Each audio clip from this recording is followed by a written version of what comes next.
إن الحمد لله نحمده ونستعينه ونستغفره ونعوذ بالله من شرور أنفسنا ومن سيئات أعمالنا من يهده الله فلا مضل له ومن يضلل فلا هادي له أشهد أن لا إله إلا الله وحده لا شريك له وأشهد أن محمدا عبده ورسوله يا أيها الذين آمنوا اتقوا الله حق تقاته ولا تموتن إلا وأنتم مسلمون يا أيها الناس اتقوا ربكم الذي خلقكم من نفس واحدة وخلق منها زوجها وبث منهما رجالا كثيرا ونساء واتقوا الله الذي تساءلون به والأرحام إن الله كان عليكم رقيبا يا أيها الذين آمنوا اتقوا الله وقولوا قولا سديدا يصلح لكم أعمالكم ويغفر لكم ذنوبكم ومن يطع الله ورسوله فقد فاز فوزا عظيما أما بعد فإن أصدق الحديث كتاب الله وخير الهدي هدي محمد صلى الله عليه وعلى آله وسلم وشر الأمور محدثاتها فإن كل محدثة بدعة وكل بدعة ضلالة وكل ضلالة في النار. إخواني وأخواتي في الله rahimani wa rahimakumullah. Alhamdulillah, kita bersyukur kepada Allah Subhanahu wa taala atas segala nikmat yang Allah Subhanahu wa taala berikan kepada kita semua. Dan dengan nikmat-nikmatnya kita bisa menyempurnakan berbagai amalan kebaikan. Kemudian salawat dan salam pada Nabi Muhammad, kepada keluarganya, para sahabatnya, dan orang-orang yang mengikuti petunjuk mereka dalam mengamalkan ajaran Islam sampai datangnya hari kiamat. Semoga kita semua termasuk dalam barisan orang-orang yang senantiasa berusaha untuk meneladani Rasulullah sallallahu alaihi wasallam, meneladani para sahabat beliau dalam kita mengamalkan ajaran agama kita yang mulia ini. Ikhwani wa akhwati fillah rahimani wa rahimakumullah. Kita lanjutkan kajian kita membaca kitab Al-Qawaid wal Usul Al-Jami'ah wal Furuq wat Taqasim Al-Badi'atun Nafi'ah yang ditulis oleh Syekh Abdul Rahman bin Nasir As-Sa'di rahimahullah. Yang pembahasan kita sampai pada kaidah yang ke-14. Kaidah ke-14 ini semacam pengecualian dari kaidah ke-13. Yang kemarin kaidah ke-13 kita bahas, kata Syekh, al-itlafu yastawi fihi al-muta'ammidu wal jahilu wan nasi. Termasuk kaidah dalam agama kita bahwa tindakan merusak barang atau hak orang lain itu sama hukumnya dalam kewajiban mengganti rugi bagi orang yang sengaja melakukan tindakan merusak tersebut ataupun tidak sengaja, atau karena lupa atau karena tidak tahu. Kita sudah sampaikan kemarin beberapa dalil yang disampaikan oleh Syekh tentang kaidah itu. Kaidah ke-14 ini semacam pengecualian dari kaidah tersebut.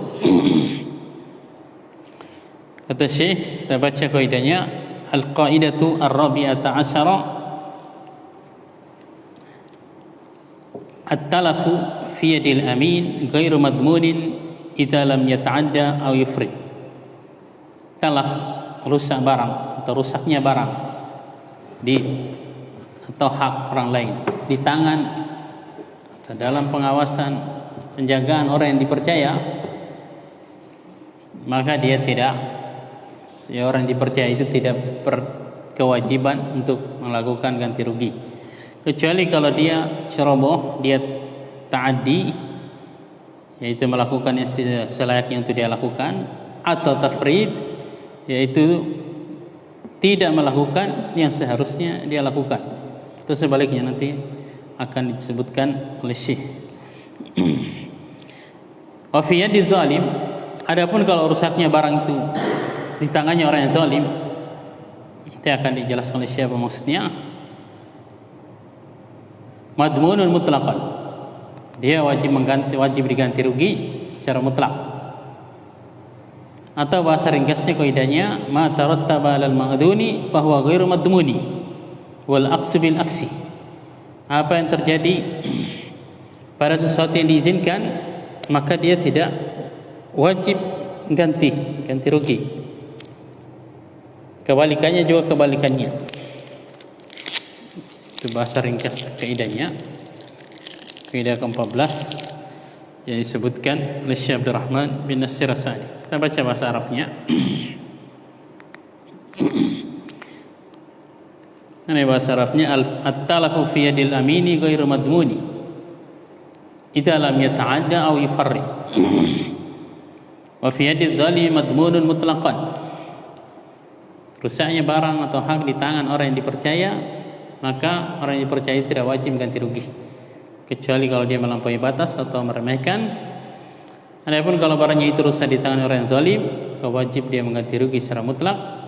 Au yuqalu ma tarattaba 'ala al-ma'duni fihi fa huwa ghairu madmunin wal 'aqsu bil aksi. Atau kaidahnya apa yang terjadi atas sesuatu yang diizinkan, konsekuensinya dia tidak wajib ganti rugi. Kebalikannya juga kebalikannya. Kita baca penjelasan saya tentang kaidah ini. Siapa itu yang al-amin, yang terpercaya? Al-aminu katanya man kana al-malu biyadihi biridha rabbih au wilayatihi alaih. Amin, bahasa kita orang terpercaya adalah orang yang harta itu ada di tangan dia dengan keridhaan pemilik harta. Baik itu dia pinjam, nah, jadi suruh pakai, au wilayatihi, atau disuruh memang dia ngurusi, dipercaya oleh si pemilik modal misalnya. Fa yadkhulu fi hadza al-wadi. Masuk dalam amin ini adalah al-wadi, yaitu orang yang dititipkan barang. Kita titipkan motor misalnya kepada tetangga, dia sudah taruh di garasi. Nah, sudah dikunci juga, ternyata dicuri orang, dia nggak wajib ganti rugi. Nah, wal wakil, masuk dalam amin di sini adalah orang yang ditunjuk sebagai wakil dalam muamalah. Misalnya semua pegawai di warung-warung itu biasanya itu adalah wakil dari, atau status mereka adalah wakil dari si pemilik modal. Wal ajir, atau orang yang digaji. Wal murtahin, orang yang memegang barang gadaian. Wasyarik, sekutu. Wal mudarab, orang yang diajak kerjasama dalam akad mudarabah. Wal wasi, orang yang diberikan wasiat, suruh mengurusi wasiat. Wal wali, yang mengurusi anak yatim atau orang gila, walinya. Nadhirul waqf, atau orang yang disuruh mengurusi harta wakaf, dan semisal mereka. Semua itu mereka dalam Islam disebut sebagai orang-orang yang dipercaya, muhsin. Mereka sebenarnya berbuat baik aja. Allah Subhanahu wa taala mengatakan ma'alal muhsinina min sabil. Tidak ada dosa bagi orang yang berbuat baik. Maka ketika barang atau sesuatu yang diamanakan pada mereka itu qadarullah, misalnya rusak atau dicuri tanpa kelalaian dari mereka, mereka enggak boleh dibebankan untuk melakukan ganti rugi. Fakul haula, semua mereka itu, kata Syekh Abdul Rahman bin Nasir As-Sa'di, idza talifa al-malu bi aidihim bi ghairi tafritin wala ta'addin la madmunun. Jika harta yang ada di tangan mereka itu, yang mereka diwakilkan untuk mengurusinya, mereka yang digaji untuk mengurusi sesuatu misalnya, nah, mereka yang dipercayakan untuk mengelola modal, ternyata bangkrut misalnya, rugi atau dicuri orang, padahal dia sudah jaga, dia sudah berusaha untuk semaksimal mungkin menghasilkan terbaik, jadi tanpa ta'adin, tanpa tafrid, maka mereka tidak wajib ganti rugi. Li'anna hadza huwal ma'na al-i'timad, karena inilah makna dari i'timad, mengamanahkan, mempercayakan sesuatu kepada dia. Fattalafu fi aidihim kattalafi fi aidil malik. Barang itu rusak di tangan mereka sama statusnya rusak di tangannya si pemilik barang, sehingga mereka tidak boleh disuruh ganti rugi. Fa in ta'addau aw farratu dhamanu. Kalau mereka ta'addi, tafrid, wajib ganti rugi. Apa itu tafrid? Tarku ma yajibu minal hifdzi. Tafrid itu meninggalkan apa yang seharusnya dia lakukan dalam menjaga harta. Dititipi motor misalnya, taruhnya tidak dikunci, bahkan lebih parah ditaruh dengan kunci kontaknya di motornya. Ini tafrid namanya. Ketika curi orang, wajib dia ganti rugi. Nah, wa ta'adi fi'lu ma la yajuzu min at-tasarrufat wal istimalat. Tadi itu melakukan sesuatu yang tidak boleh untuk dilakukan. Dari barang titipan misalnya, ternyata dia dibisniskan misalnya, dia pakai untuk motor misalnya, dititipkan aja, dipakai untuk ngurir misalnya, dan qadarullah tabrakan misalnya, wah ini harus ganti rugi misalnya. Atau dikasih modal perjanjiannya untuk jual beli barang tertentu misalnya, ternyata dia pakai untuk investasi ke perusahaan tambang misalnya, dan bangkrut, harus ganti rugi dia.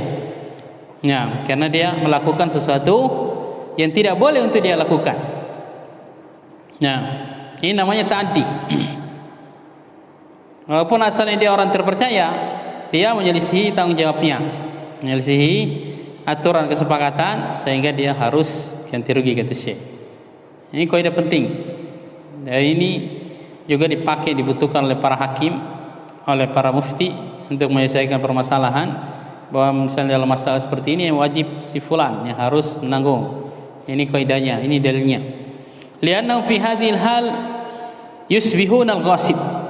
Karena orang-orang yang tadi al-wadi, yang dititipkan barang, wakil yang digaji untuk mengurus sesuatu, sekutu dan semacamnya, itu ke dalam kondisi mereka tafrid dan ta'addi, itu sama dengan mereka ghasib. Ghasib itu yang merampas hak harta orang lain dengan kekuatan dan terang-terangan. Kalau mencuri itu sembunyi-sembunyi, bedanya dengan ghasib. Kalau ghasabah itu dia memang diketahui si pemilik harta, diambil atau haknya, karena si yang merampasnya itu mempunyai kekuatan itu. Namanya ghasab. Dalam kondisi si wakil tadi, atau yang dititipkan barang, atau yang digaji, atau semacamnya tadi tafrid ta'addi, mereka sama dengan ghasib. Ghasib statusnya, kata Syekh, sehingga konsekuensinya wajib mengganti rugi. Wa istasna minal umana al-musta'ir.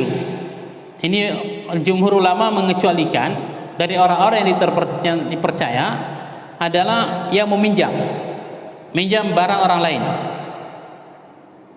Misalnya pinjam mobil, pinjam motor.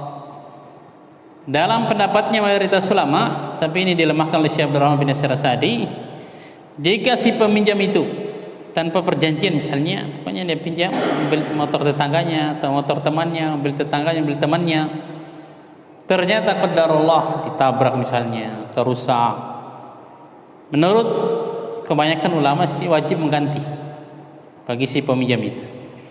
Nah, fa innahu dhaminun fi qauli katsirin min ahli ilmi. Idza talifat al-'ainul musta'aratu bi yadihi fi ghairi mastu'irad lahu. Jika harta itu rusak di tangannya dalam dia pakai pada bukan tujuan untuk dia pinjam. Misalnya minjam mobil, dia ngomongi sama si pemilik mobil mau dipakai ke Bontang aja misalnya, ternyata dia sampai ke Balikpapan, rusak di Samarinda. Nah ini misalnya, kalau seperti ini kata Syekh wajib ganti, walaupun dia pakai sebagaimana mestinya, tidak balap-balap, pokoknya biasa aja lah. Nah, tetap wajib ganti.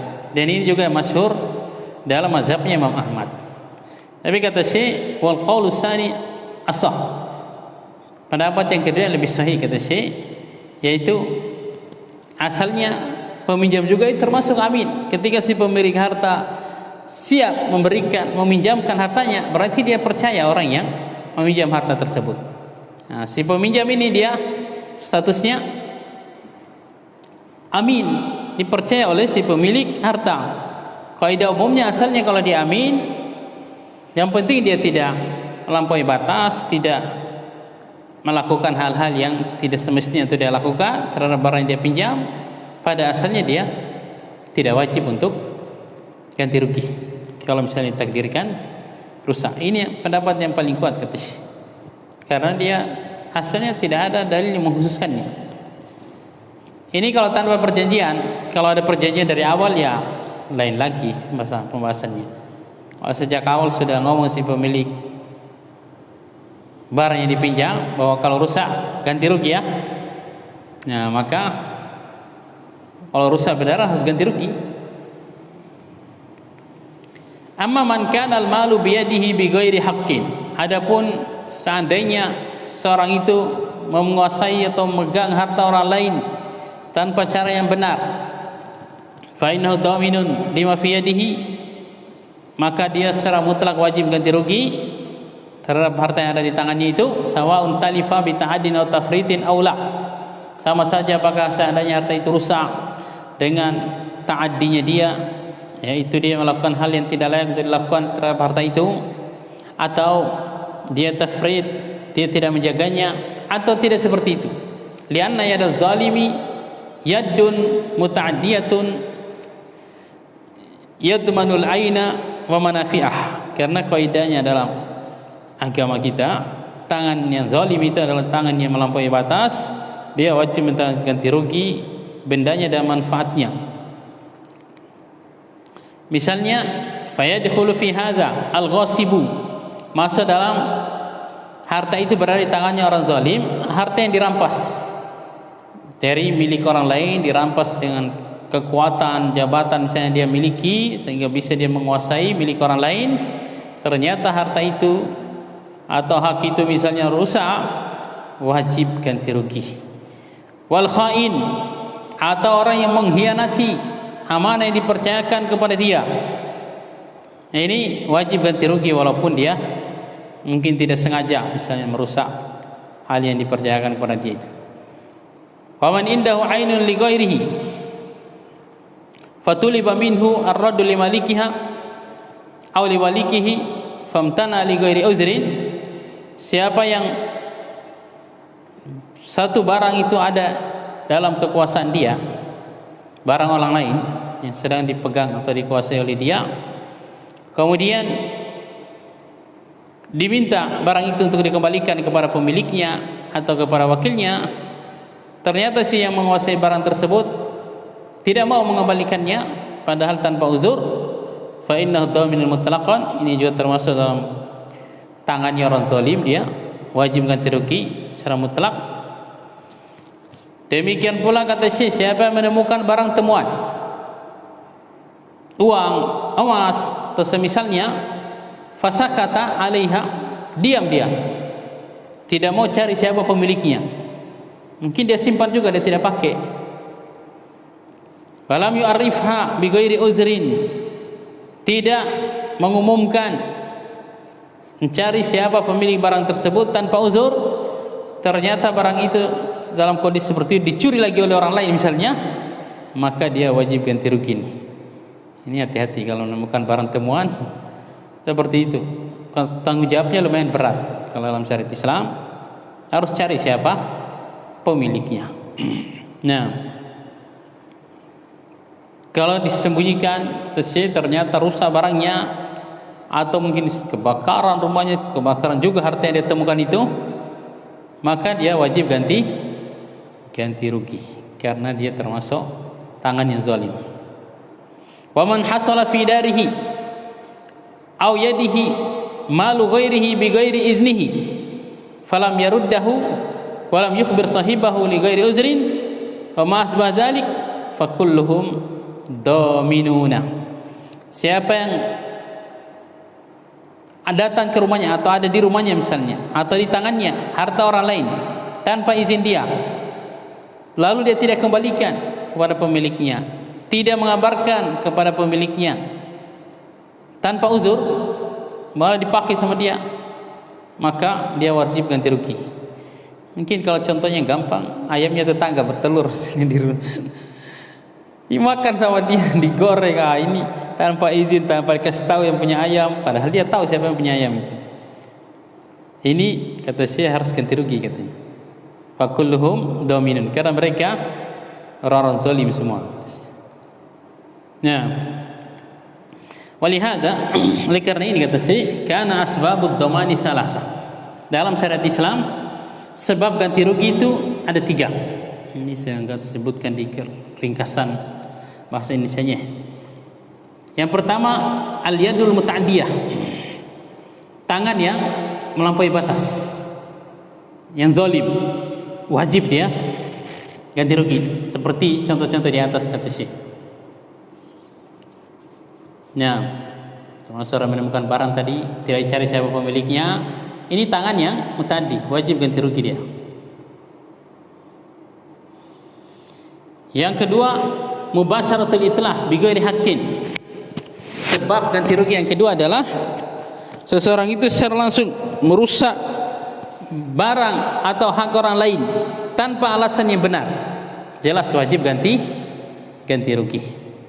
Yang ketiga, fi'lu sababin yahsulu bihi talaf, melakukan sebab yang gara-gara itu menyebabkan kerusakan harta atau hak orang lain. Seperti kemarin disebutkan oleh Syekh, kata Syekh kama taqaddama fi asli sabiq, seperti contoh yang kemarin yang telah lalu, seorang melepaskan hewan peliharaannya misalnya, baik itu hewan ternak, memakan tanaman orang lain, ini wajib ganti rugi. Atau hewan buas, pelihara anjing, pelihara singa misalnya, pelihara harimau, nah dilepas dan membunuh orang, nah ini wajib ganti rugi si pemilik hewan tersebut, karena dia melakukan sebab yang menyebabkan rusaknya harta atau hak orang lain. Ada 3 ini kata Syekh, sebab ganti rugi. Yang pertama adalah tangan-tangan yang zalim, seperti contoh di atas, betul menggosip, yang menggosok atau rampas harta orang lain. Nah, yang kedua adalah yang secara langsung memang melakukan perusakan tanpa alasan yang syar'i yang benar. Yang ketiga, yang melakukan sebab kerusakan harta atau hak orang lain. Nah,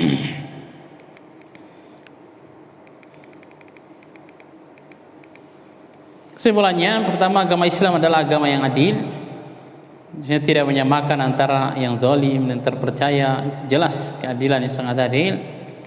Dalam Islam tidak sama dalam menghukumi tindakannya orang yang terpercaya dengan orang yang zalim. Orang yang dipercaya jika merusak harta atau hak orang lain, yang mempercayainya tidak wajib untuk melakukan ganti rugi, kecuali jika dia tafrid atau ta'addi. Kalau tafrid tadi meninggalkan apa yang seharusnya dia lakukan. Ada, saya tuliskan si definisinya sini. Tafrid adalah tidak melakukan apa yang seharusnya dia lakukan, berupa kewajiban menjaga harta atau hak orang lain ada di tangannya. Sedangkan ta'addi adalah melakukan apa yang tidak boleh dia lakukan. Nah, yang terakhir, orang yang zalim jika merusak harta atau hak orang lain wajib mengganti secara mutlak. Tidak ada alasan mau sengaja atau tidak sengaja, kamu memang sudah zalim, ganti. Ini pembahasan kaidah yang ke-14. Kita lanjutkan kaidah ke-15. Salah satu kaidah kubra dalam kaidah fikih Islami, diambil dari lafaz hadis Rasulullah sallallahu alaihi wasallam. Bahasa Indonesianya kaidahnya, kaidah ke-15, tidak boleh membahayakan diri sendiri dan tidak boleh juga membahayakan makhluk lain. La darara wala dirar. Ini perkataan Rasulullah sallallahu alaihi wasallam. Termasuk kaidah ini yang dipakai dalam kondisi wabah sekarang ini. Jadi orang yang suhunya sampai 38 derajat tidak boleh salat berjamaah di masjid, karena dikhawatirkan dia akan membahayakan orang lain. Nah, kemudian karena keadaannya, kata para pakarnya, ada OTG, ya, orang tanpa gejala, padahal dia sudah terkena virus itu sebenarnya sebagai pembawa virus, sebagai apa? Carrier, apa kata mereka. Nah, sehingga sholatnya pun dikasih jarak, karena masuk dalam kaidah ini, yaitu la darara wala zirar. Ini kaidah besar, salah satu kaidah agung dalam agama kita. Dan orang-orang yang berfatwa itu harus memperhatikan kaidah-kaidah seperti ini. Jangan merasa hanya Anda yang tahu dalil, tahu hadis, langsung mengatakan wajib begini, haram begini. Kaidah ini termasuk kaidah yang disepakati oleh semua para ulama, karena ini perkataan Rasulullah sallallahu alaihi wasallam. Nah, memang ada fikihnya dalam berfatwa, dan tidak boleh kita taklid kepada siapapun. Kita lihat hujah-hujahnya. Yang jelas kita juga harus berhusnuzon kepada para ulama-ulama besar, kibar. Mereka juga sudah tua renta dari umur mereka, demikian pula ilmu mereka juga sudah besar, sudah tua. Jadi terkumpul dua kebesaran, kibar pada mereka. Dan rata-rata para ulama yang ditanya tentang salat dengan saf yang tidak rapat seperti kondisi sekarang, kemudian salat memakai masker, ada juga bahkan tidak berani salat berjamaah, rata-rata mereka memakai kaidah seperti ini untuk menjawab permasalahan seperti itu, bahwa pada asalnya dalam agama kita termasuk kaidah besar adalah la dirar wala dirar, wala darar wala dirar. Tidak boleh kita membahayakan diri sendiri, tidak boleh juga membahayakan orang lain atau makhluk lain. Malah kita diperintahkan untuk berbuat baik kepada segala sesuatu. Lawan dari berbuat baik adalah membahayakan, darar. Innallaha katabal ihsan ala kulli syai', kata Rasulullah sallallahu alaihi wasallam. Nah, jadi kadang saya pribadi banyak melihat video yang disebarkan, artikel tentang masalah ini dari sebagian ustaz senior negeri kita. Saya kasihan kepada orang yang menyebarkan. Tidak layak hal seperti itu disebarkan, apalagi menyelisihi fatwanya para ulama-ulama besar. Jelas kaidah umumnya juga al-khilafus syarr, membuat menyelisihi orang banyak itu, membuat perselisihan ini tercela. Tapi ada sebagian orang yang modal semangat, sangat fanatik. Mereka mengingkari ta'assub kepada mazhab, kepada imam empat, tapi fanatik ta'assub kepada ustadz di Indonesia, yang ustadz itu tidak ada apa-apanya dibandingkan imam mazhab. Ini salah seorang guru kami, Syekh Amir Bahja hafizahullah, mengatakan termasuk keanehan zaman sekarang itu, katanya, ketika dia membahas muqaddimah, pengantar fikih Islami, membahas tentang imam mazhab yang empat, pengikut mereka, bagaimana mazhab itu bisa terbentuk dengan melalui perjalanan panjang ratusan tahun sehingga sampai istiqrar setiap mazhab dengan imam-imamnya dan kitab-kitab yang beliau bahas, yang kesimpulannya mereka itu ulama-ulama besar. Dan di setiap mazhab itu tidak sembarang orang bisa merujihkan satu pendapat, katanya. Jadi hampir setiap 100 tahun mungkin baru ada satu orang dalam mazhab Imam Syafi'i misalnya, dia yang diakui bisa mentarjih pendapatnya dalam satu mazhab ataupun dalam lintas mazhab, seperti Imam Nawawi, Imam Rafi'i. Itu padahal banyak banget ulama mazhab Imam Syafi'i. Demikian pula dalam mazhab-mazhab yang lain. Sehingga kata Syekh, termasuk yang aneh, khususnya yang terjadi zaman sekarang, kata dia, Kita sepakat, para ulama sepakat mengingkari ta'assub mazhab.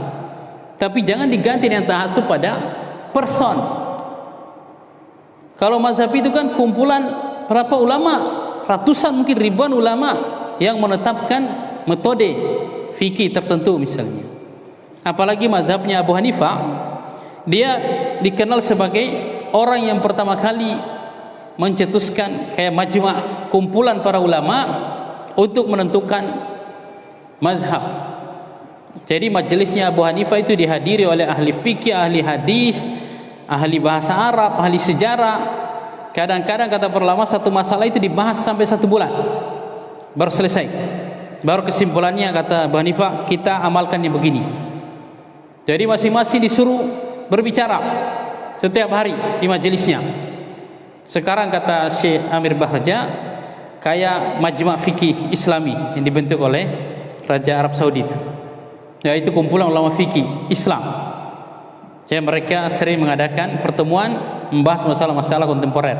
Ternyata katanya dulu Imam Abu Hanifah yang bikin seperti itu katanya. Itu yang tidak ada zaman dulu katanya. Hanya beliau yang seperti itu majelisnya. Nah, mereka orang-orang yang mulia. Jadi minimal kita belajar seperti itu, kita akan memuliakan para ulama. Kita hati-hati dalam bersikap. Nah, jangan mengatakan kita ikut dalil, seakan-akan menuduh para ulama itu nggak tahu dalil. Ini bahaya banget kata sih. Apalagi beliau membahas Imam Ahmad. Imam Ahmad itu menghafal 1 juta hadis Rasulullah Sallallahu Alaihi Wasallam. Terus anda akan mengatakan mazhab yang dia tetapkan tidak ada dalilnya. Ini kurang ajar banget kan katanya. Dia menghafal 1 juta hadis. Dan 1 juta hadis digabung dengan asar-asar dari para sahabat. Dengan sanad-sanadnya, dengan rawinya ditahu semua, siapa yang lemah, siapa yang kuat. Juga dengan fikihnya. Kemudian kita dengan mudah mencela atau meremehkan mereka. Ini enggak benar. Ini yang kita sayangkan, juga mencuat akhir-akhir ini. Banyak orang yang katanya jangan ikuti ulama di Arab Saudi, kita ikuti ulama di Indonesia. Ya akhi, antum lihat dulu perjalanan ilmiah orang-orang yang antum ikuti itu. Dia sudah belajar dari siapa, berapa tahun dia belajar. Jangan-jangan belajar sendiri. Ini bahaya. Nah, kalaupun dia mungkin dianggap sudah senior, tetap kita harus lebih profesional dalam masalah ini. Kita harus bertakwa kepada Allah, memuliakan para ulama, memuliakan, mendudukan orang sesuai dengan kedudukannya masing-masing. Jangan mengatakan tidak boleh taklid kepada mazhab yang 4, tapi mengikuti salah satu ustaz.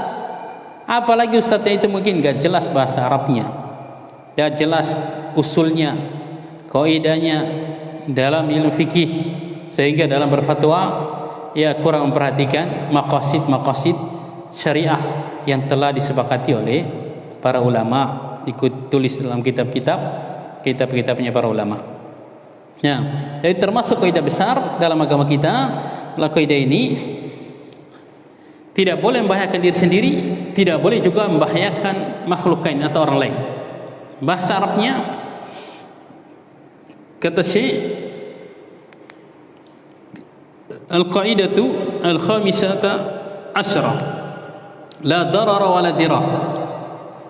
Ini lafaz hadis dari Rasulullah sallallahu alaihi wasallam, termasuk jawamiul kalim. Ini banyak cabang kaidah ini nanti kita akan sebutkan. Kata Syekh Abdurrahman bin Nasir Sa'di, wa hadzal aslu lafzul hadis. Kaidah ini adalah lafaz hadis alladzi rawahu al-Imam Ahmad wa ghairuhu, yang diriwayatkan oleh Imam Ahmad dan selainnya, min hadis Ibnu Abbas, dari hadisnya Abdullah bin Abbas radhiyallahu taala anhuma, disahihkan oleh Syekh Muhammad Nasiruddin Al-Albani rahimahullah dalam kitab silsilah hadis as-sahihah nomor 250. Nah,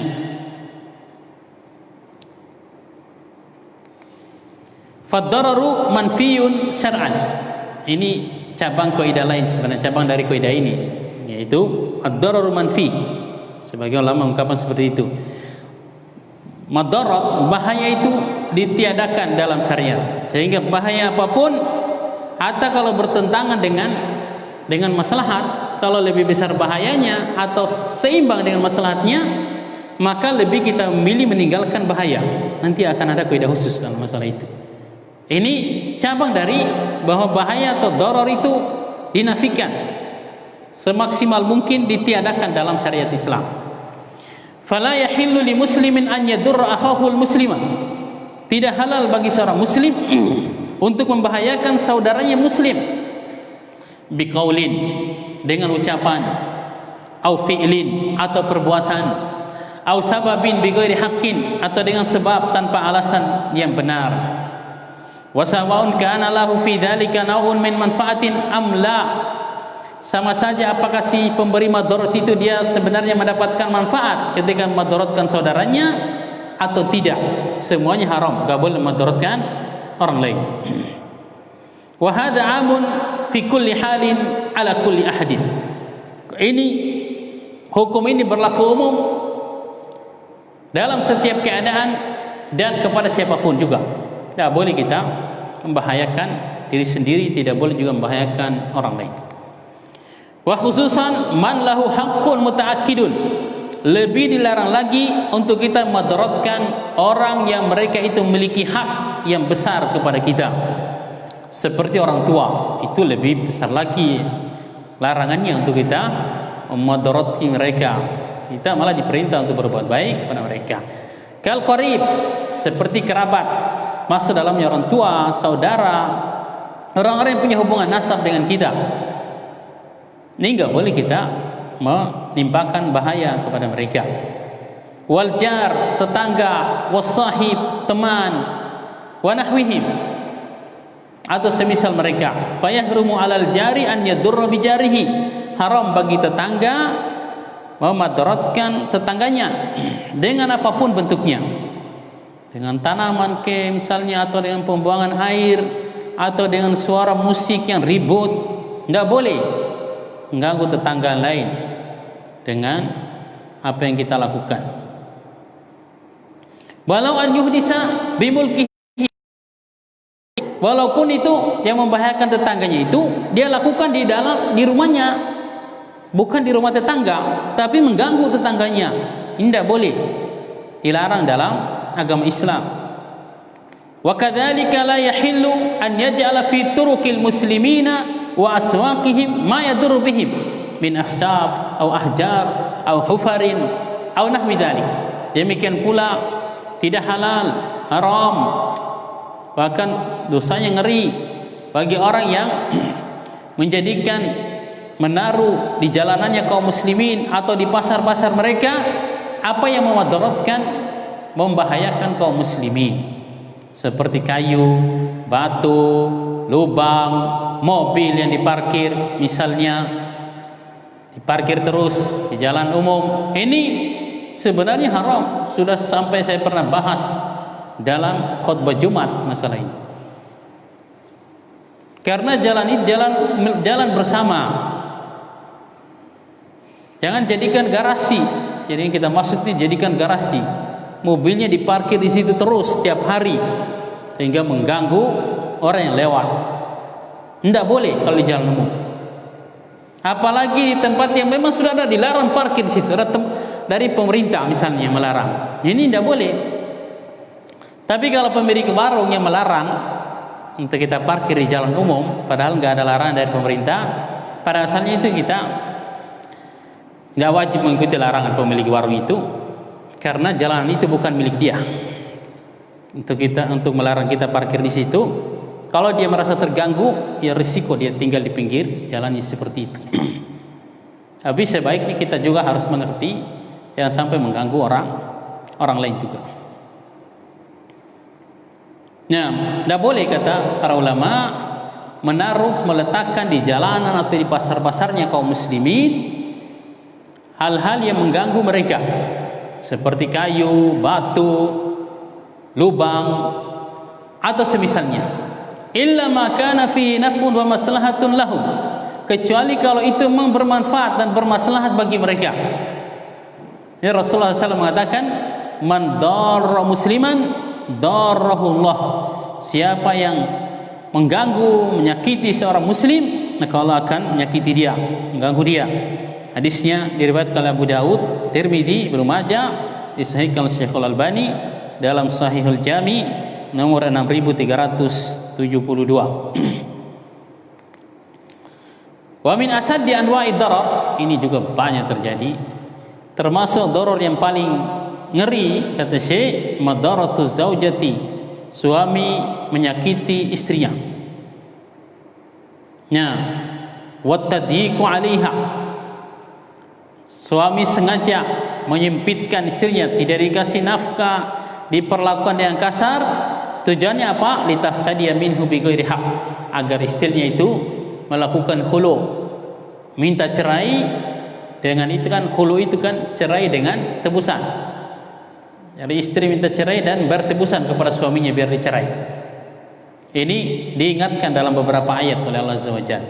Wala tudarruhunna litudayyiqu 'alaihinna, kata Allah, jangan kalian sengaja madarati, menyakiti istri kalian, menyiksa istri kalian agar mereka merasa tidak nyaman lagi dengan kalian. Dengan itu minta diceraikan, kalian akan minta tebusan, minimal maharnya dikembalikan misalnya. Apalagi yang mahal-mahal maharnya, sekali nikah misalnya 6 miliar misalnya habis, ternyata istrinya biasa aja misalnya, bukan bidadari, memang bukan bidadari, akhirnya disakiti, pokoknya diperlakukan biar istrinya itu menuntut cerai.